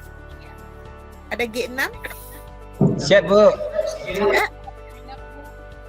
Siap, Bu, G6, Bu. Oke, kita lihat yang G6. Kenapa sistem zonasi itu penting di dalam pemerataan pendidikan? Nah, sistem zonasi itu kan menggunakan GIS ya. Walaupun masih ada konflik-konflik karena secara teknis itu seringkali. Nah, Arya Ramadhano atau Wana. Kalau kemarin ketua kelas ada mengirim itu ada yang keliru ya, yang absensi yang saya ini ya share ya. Ketua kelas. Siap, Bu. Ya, Bu. Ada Tidak bisa diisi, Bu. Hah? Kenapa? Absensi yang itu ada beberapa orang yang nggak bisa buat ngisinya, Bu. Karena mungkin sama linknya kayak kemarin, Bu. Ya walaupun sama tetap bisa kan, tetap dibuka. Nggak bisa ngisi. Kenapa? Tetap tidak bisa, Bu. Izin, Bu, tidak bisa, Bu. Tidak bisa, Bu. Karena dia pernah baca gitu, Bu. Hah? Izin, Bu, hanya bisa dipakai sekali. Tidak bisa dipakai lagi. Oke, kalau gitu saya cek ya. Jadi tadi belum ngisi absen? Belum, Siap, Bu. belum. Belum, Bu. Oke, saya perbaharui, saya update. Tapi sekarang siapa tadi? Arya Ramadhano mana? Arya Ramadhano ini dulu. Buka dulu, buka. Arya Ramadhano. Tunggu absennya, tadi kenapa nggak bilang? Izin, Bu, sudah bilang, Bu. Udah bilang di mana? Di chat ya? Belum buka chat. Oke. Ya udah, Arya Ramadhano mana? Arya Ramadhano. Ya, Bu, saya Bu. Oke. Mana Arya Ramadhano? Silakan. Kenapa GIS itu penting di dalam yang sistem zonasi tadi ya? Untuk apa dia?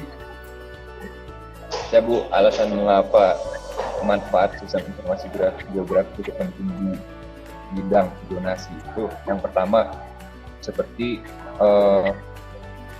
mengakomodasi untuk satu jawaban ya. Ya, Bu. Nah, tadi yang absen sudah ya, sudah coba dicek lagi.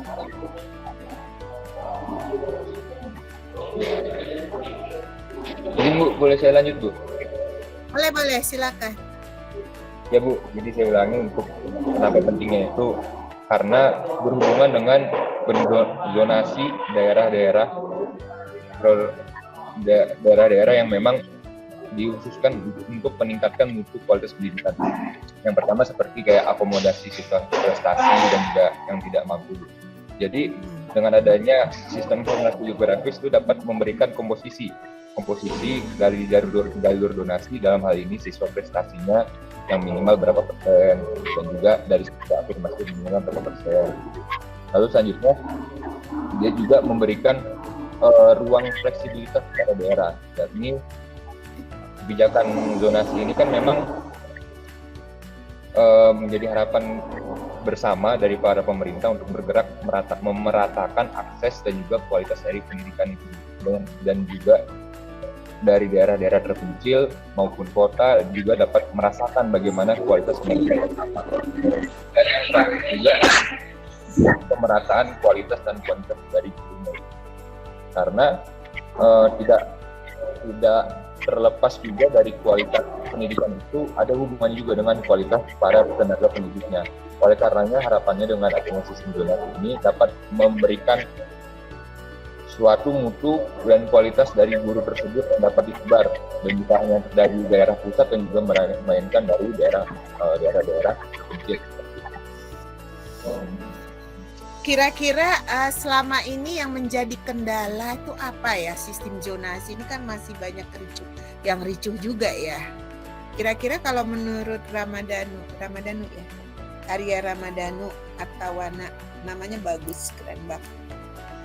Kira-kira yang kalau menurut Arya Ramadhanu kenapa masih terjadi konflik ya terkait dengan sistem zonasi ini? Sebenarnya kecurangan-kecurangan apa yang masih terjadi? Waktu di Kota Bandung saya meneliti itu misalnya kan ada yang SKTM gitu ya, boleh yang ada yang kalau ini tidak, terutama yang terkait PPDB-nya gitu ya. Misalnya dia bisa diterima gitu kalau dengan kalau sekarang sih sebenarnya udah sistem zonasi aja ya. Tidak ada kaitannya dengan itu ya. Tapi masih ada secara teknik itu yang masih tidak terima gitu ya. Kok kayak jaraknya gitu ya. Nah, itu berarti apa yang harus diperbaiki? Mungkin kalau menurut saya Bu, itu yang harus diperbaiki adalah persepsi dari masyarakat. Karena fakta yang ada di lapangan itu masih banyak dari keluarga-keluarga yang menginginkan anaknya sekolah di sekolah favorit. Sebagai gimana pun caranya mereka mengusahakan untuk anak tersebut sekolah di sekolah yang dikatakan favorit. Nah, itu yang menjadi suatu kendala untuk pelaksanaan sistem zonasi ini. Harapannya juga kita sama-sama mendukung layanan pemerintah ini, program pemerintah ini, agar kualitas pendidikan ini bukan hanya bagus di daerah pusat, dan juga para murid, para mahasiswa itu juga dapat merasakan dan juga dapat memberikan asa untuk kemajuan negeri kita Bu, dengan adanya bidang pendidikan. Tapi ada juga ya, misalnya, saya pindah ke yang lain. Ada juga orang tua yang memaksakan, kemudian anaknya dipindahkan kakaknya gitu ya, biar supaya jadi tiba-tiba berpindah ke kakak. Nah, ini kan juga sebenarnya hanya masyarakat atau juga aparat perlu gitu ya, perlu menyadari tentang pentingnya hal ini gitu ya. Kok tiba-tiba kan aneh juga ya, tiba-tiba orang tuanya ini anaknya pindah kakak ke keluarga lain yang sebenarnya. Rido Wilhelmus Male. Sekarang saya mau ini ke Rido. Rido yang mana Rido? Menjawab di tempatnya George, Bu. Jaringan apa bentuknya? George Sales? Ya, Bu. Jaringan di tempat laptop saya hilang, Bu. Jadi saya pakai George Sales, Bu. Oh, iya. Tapi nama ini sebenarnya Rido ya? Ya, Bu. Rido Malaya, Bu. Kelas G6, Bu. Ya. Oke, Rido. Kalau terkait itu gimana, Rido? Siap, Bu. Kalau ada yang orang tua biar supaya zonasinya dekat, dia memindahkan anak, kan itu bisa juga dilihat dari kakak ya, bukan kakak. Kalau tiba-tiba dia berpindah kakak ke tempat lain yang biar supaya zonasinya lebih dekat. Lebih dekat. Terus Bu, pertanyaannya? Nah, sebenarnya selain masyarakat Tadi Ramadhanu kan bilang masyarakat, ya. Kemudian kan aparat.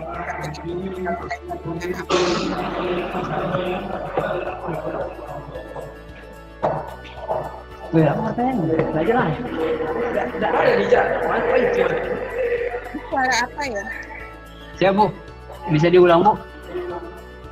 Ya, kalau tadi kata Ramadhanu, masyarakat itu harus diberi pemahaman gitu ya, harus diberi ini terkait itu. Tapi kalau misalnya selain masyarakat, apakah aparat juga tidak dibutuhkan gitu ya pemahamannya? Karena ada masyarakat yang memberikan kirang ya, membaik anak menggunakan kakak keluarga lain, kemudian supaya di dekat zonasinya. Nah, terkait hal itu gimana tanggapan dari Ibu?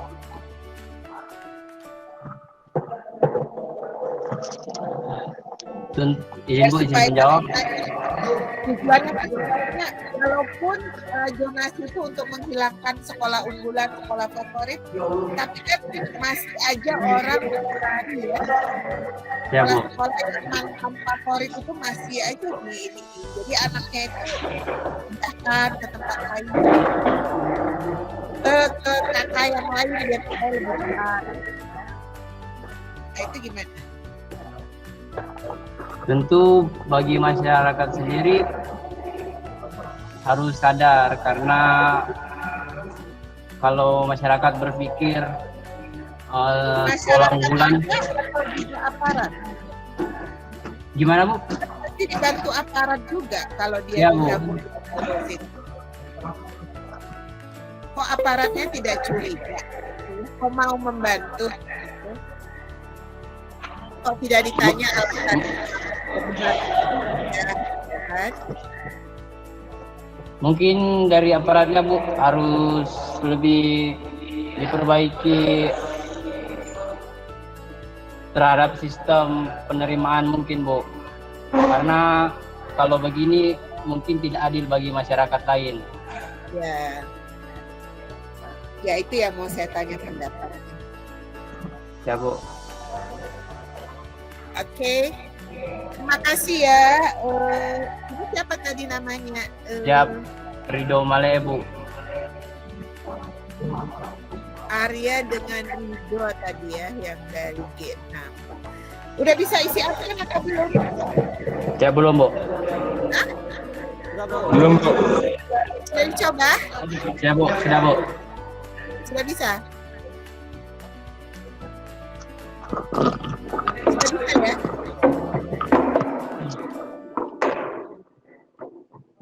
Sudah bisa belum? Izin Bu, izin min. Izin Bu, Mas Gendong belum bisa Bu. Udah bisa atau belum? Siap sudah Bu. Oh sudah. Oke, sebelum mengakhiri perkuliahan kita kuis dulu sebentar. Yang mau ikut kuis, yang mau nabung nilai, bisa bergabung ke joinmyquiz.com 893-577. Udah bisa ya itunya ya? Absennya udah bisa. Coba saya cek dari HP udah isi belum.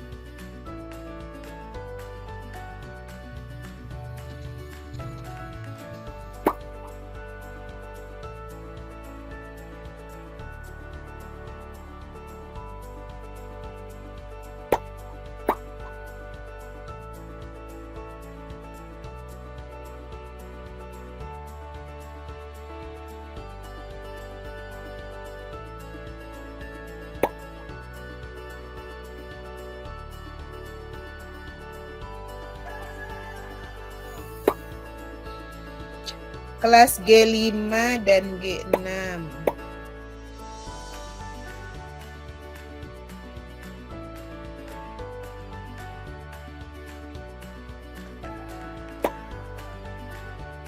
Sudah masuk ini 18 news respon. Oh iya, saya kemarin batasi 1 kali jadi nggak bisa dipakai berkali-kali ya. Tapi itu ada timestamp-nya, jadi ada waktunya kan ketika ini. Jadi tetap isi sesuai dengan jadwal perkuliahan ya, karena itu kan ada timestamp yang masuk ya, waktu penginputan pas menginput. Kalau di luar waktu ini, kecuali kemarin ya, yang kemarin yang tertinggal beberapa.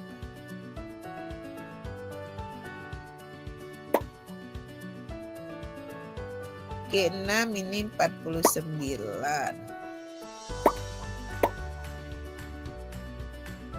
Presensi G5 baru 38.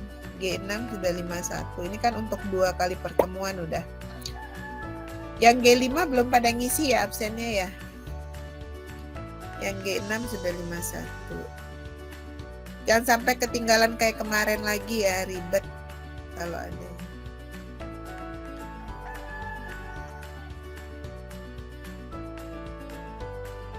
Oke, masih ada yang mau bergabung di kuis? Lagi proses atau lagi apa?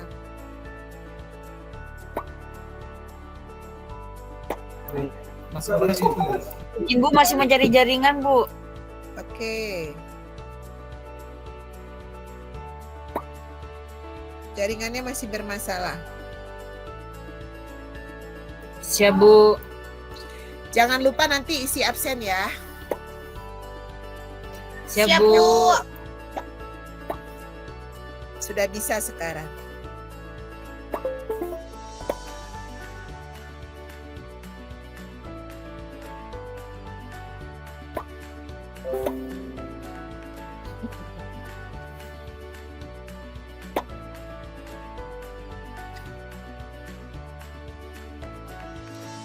Oke, sudah 39, masih ada lagi atau lagi mencoba-coba? Kita akan mulai tepat jam 11 teng. Sekarang 1 menit lagi. Waktunya 10 menit ya. 10 menit. Waktu kuisnya 10 menit. Jumlah soalnya 20. Jadi 1 soal setengah menit ya. Jadi boleh mikir dulu. Jangan langsung dijawab. Kan itu ada kelihatan ya kalau dia mau selesai waktunya gitu. Di bagian atas itu kan kelihatan. Oke, kita mulai. Yang lain yang masih berusaha bergabung, silakan bergabung ya.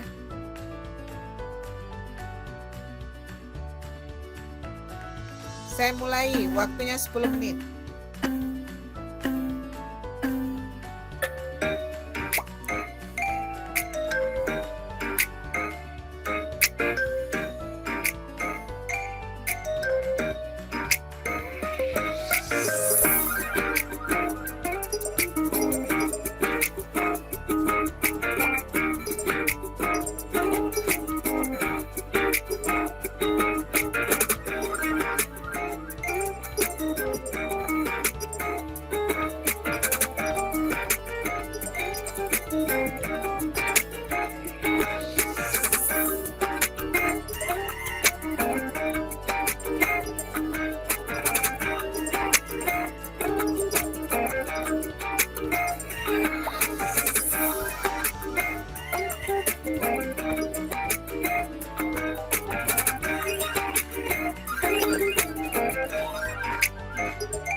Oke, sudah 5 menit berlalu, masih ada 5 menit lagi ya, waktunya masih panjang.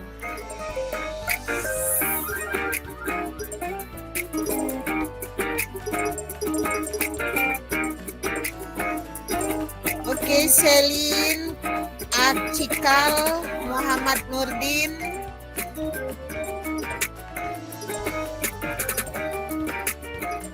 Meti, Muhammad Salim,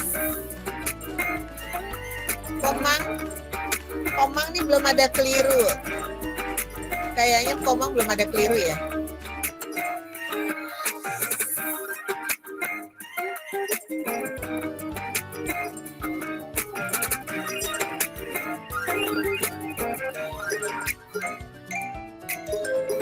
Selin.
Oke, 1 menit lagi ya.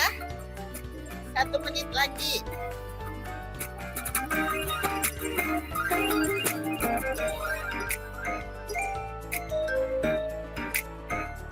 1 menit lagi.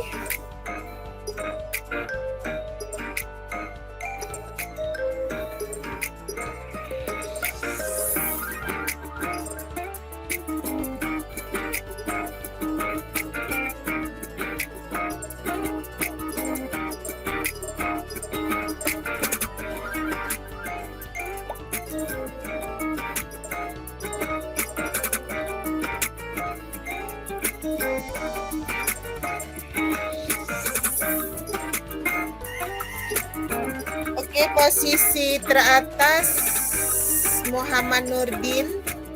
Oke, selesai.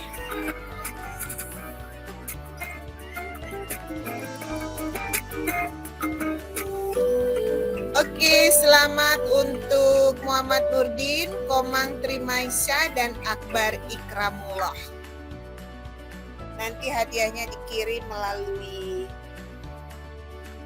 apa ya? Susah, Bu. Masa susah? Susah, Bu. Susah, Bu. Oke, jangan lupa isi absennya ya, yang kelas Siap, Ibu. G5 tadi baru, yang G5 tuh belum isi kayaknya.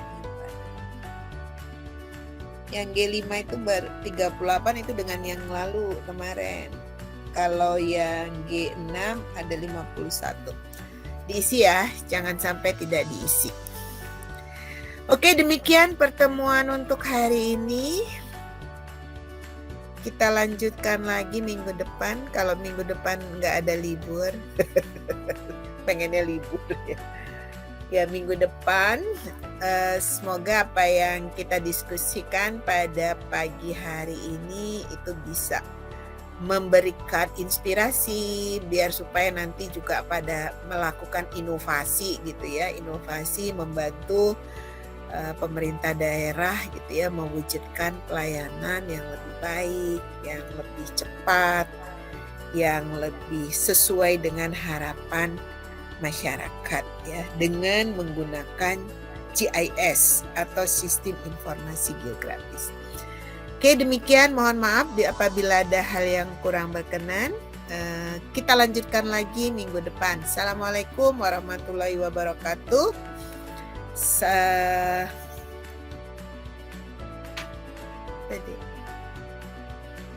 Sampai jumpa lagi ya.